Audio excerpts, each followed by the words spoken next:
What's up, guys? Welcome back to the channel. Thanks for stopping by Vermont Scale Customs. So again, another quick mod for the MJX H12Y.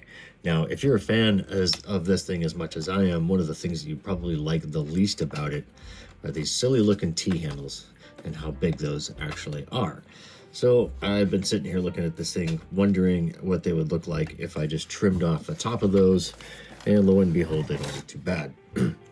So if you happen to flip them open, and I'll see if I can't get the camera to sort of give you an idea where that's at, what you see here is a line on the bottom side of that with a little hollow pocket there. So if you got a little hobby saw like the one I've got here, and you can kind of get yourself a steady hand, and start that cut, you can work your way all the way through that and get rid of that extra little bit of plastic that's there.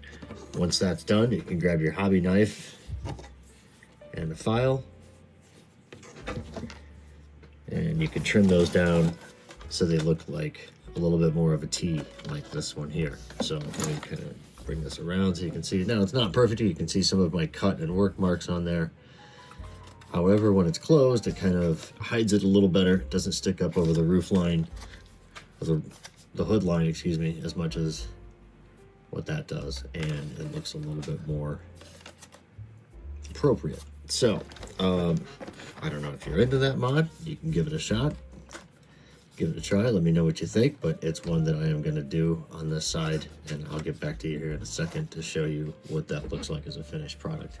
I think this is such a great looking RC for the price and what you get for this thing. So it's just a couple of little detail things like that kind of help its appearance overall. So let me work on that. I'll work on it on camera for you.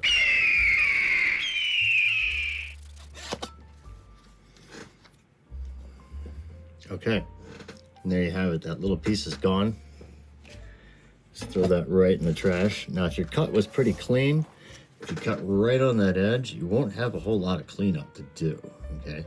So what you can do now, just grab your hobby knife and very carefully, just with your thumb kind of pressed against it, you can take this, because it's fairly soft plastic, but you can take this stuff and sort of scrape off that last little bit to kind of even it up if it needs it. And then if you need to work on the other side, it might be easiest to kind of flip it around so you can work that side.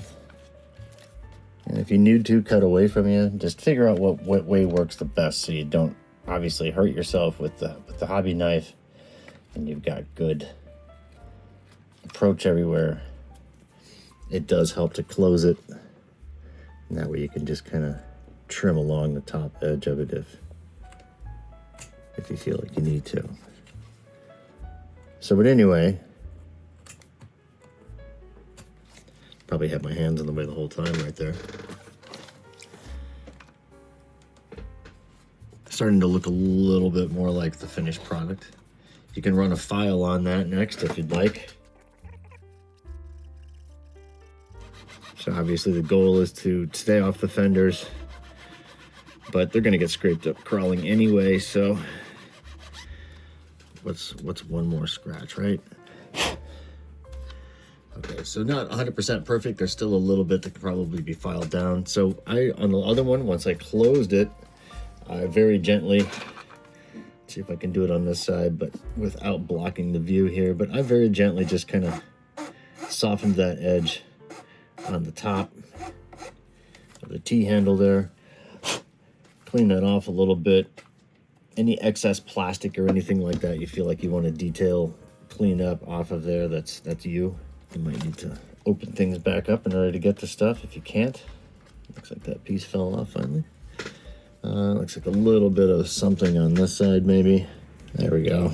Again, just clean that up if necessary. Soften up any edges that you have that you feel are gonna be harsh to grab onto or anything like that, or you just don't want to see that rough corner. So like I said, you can file that down a little bit more if you want to see that whole line in there disappear, but you can obviously see what that does.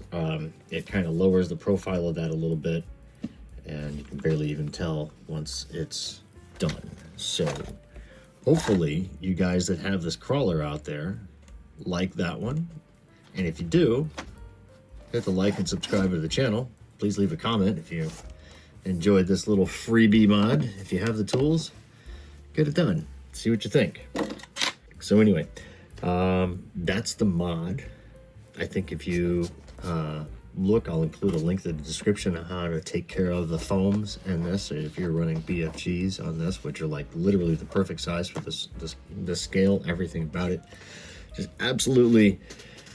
I have to actually credit 2FM RC Matt over there. He's the one I was watching a bunch of videos, so props to him for that one. So if anybody watches this and hears that I gave him a shout out, let him know. I'll tag him in here too, so hopefully he sees where that's at.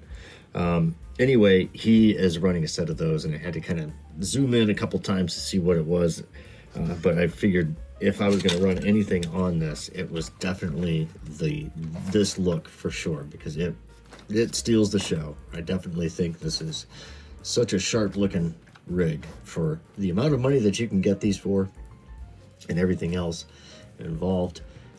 Pick one up if you want and start doing some little mods to them. Oh, a note on the winch, I guess, while I have this on here. Here's a little bonus content for you. This is an RBRC winch from years ago, 3, 4, 5 years ago, probably. You might still be able to find these somewhere, but underneath here is a tiny little N20 motor that's geared. I'm not even sure what the ratio is. This one actually is jammed up at the moment. I was busy. I powered it up yesterday with another controller and was testing its function and stuff like that, and it responds to both forward and reverse, excuse me. But it's seized somewhere in the gearing, so I have other spare N20s with gearboxes available sitting around someplace, and so I may swap that one out and see if I can't get this thing running properly. So anyway, the nice size winch, because it matched the hole pattern on this. I'm only using the front 2 holes, but no big deal.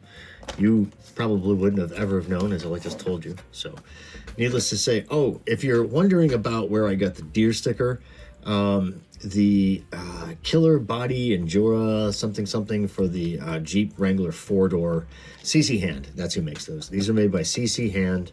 They have a couple different versions for the different Endura bodies that basically weren't ever licensed for Jeep, but if you want to get some stuff. And so I just decided to get a little, I guess, kind of quirky creative there. So anyway, that's, I guess, that. Thanks for watching. I hope the camera work wasn't too shoddy, too shaky, and you were able to see how to get that done. Maybe some of you feel inspired now to do that. I was gonna maybe even trim these down on the sides, but I think I'm just gonna leave it right the way that it is. Anyway, again, thanks for watching. Take it easy out there, and I will see you soon. Next video, who knows when. Talk to you later. Bye.